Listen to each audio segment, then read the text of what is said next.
I dag skal vi kigge på opgave 421 fra Aurum 1, og vi starter selvfølgelig med delopgave A. Og i delopgave A, der kigger vi på den her reaktion, hvor vi skal forsøge at lave noget aluminiumklorid. Og det gør vi ved, at aluminiumoxid reagerer med carbon og diklor, og så får vi altså skabt aluminiumklorid i de her forhold, som allerede er angivet i opgaven.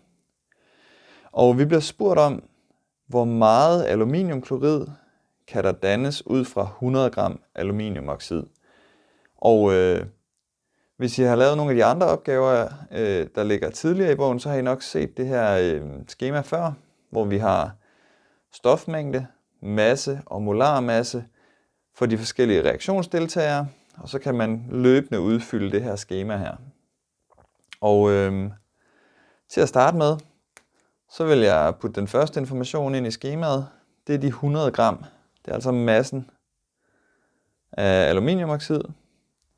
Og den skal vi nu bruge til at finde massen af aluminiumklorid herover. Men vi kan ikke bare gå direkte fra massen af aluminiumoxid til massen af aluminiumklorid. Vi bliver nødt til at bevæge os udenom.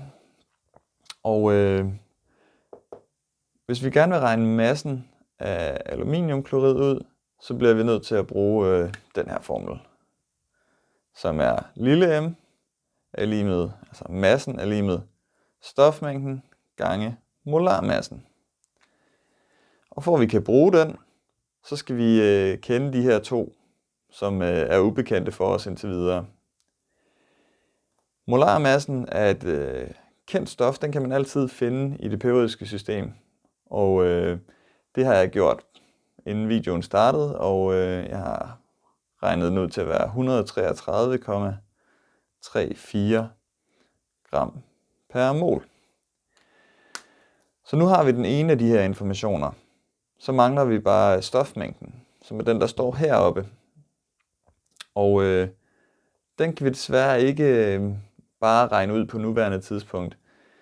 Men noget vi kan gøre, det er, at hvis vi kan finde stofmængden af en af de andre reaktionsdeltagere, så kan vi bruge vores koefficienter til at regne den her stofmængde ud af aluminiumklorid. Og vi er så heldige, at vi har fået givet massen af aluminiumoxid, og når vi har massen, så kan vi bruge den her formel for stofmængden er lig med massen over molarmassen. Så den formel skal vi bruge til at finde stofmængden af aluminiumoxid.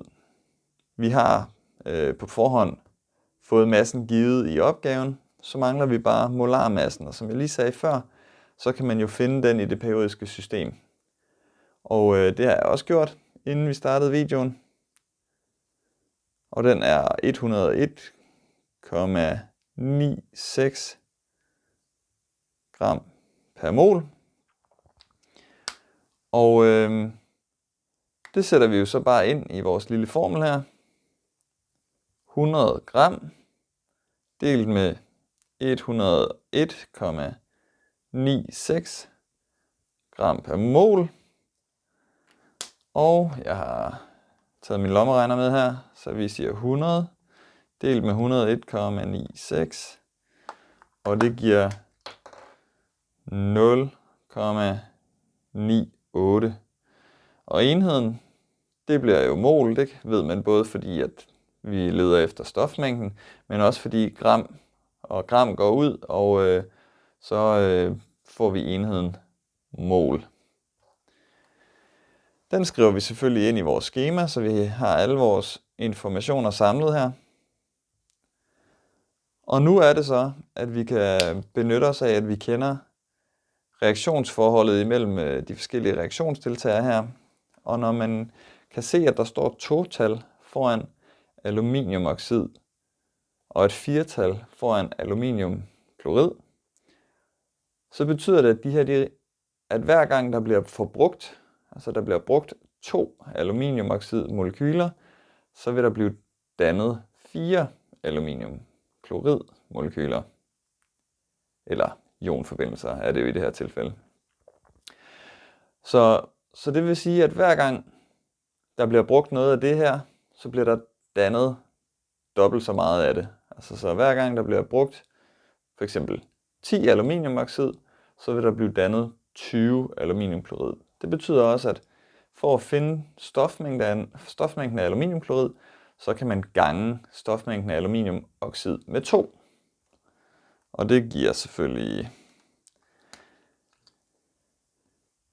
nu skriver jeg også lige, 2 gange 0,98 mol er lige med 1,96 mol. Og det betyder jo så, at det svar, vi gerne vil nå frem til, massen af aluminiumklorid, det kan vi nu finde frem til, fordi vi skal bruge den her formel hernede. Stofmængden står her, 1,96 mol. Molarmassen står her, 1,33. Så dem, eller 133 hedder det selvfølgelig. Så dem ganger vi med hinanden. 1,96 mol ganget med 133,34 gram per mol. Og det skriver vi ind i lommeregneren. 133,34. Og det giver 261,35.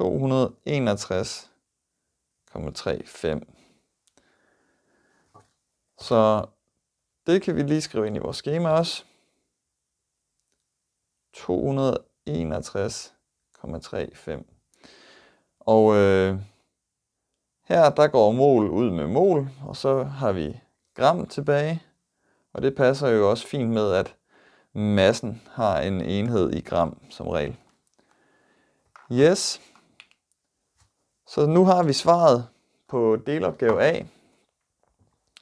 Når man har 100 gram aluminiumoxid, kan man altså ved den her reaktion, som står øverst her i videoen, få dannet 261,35 gram aluminiumklorid. Yes, det var det for delopgave A. Jeg håber, I fik noget ud af det. Held og lykke med udregningerne.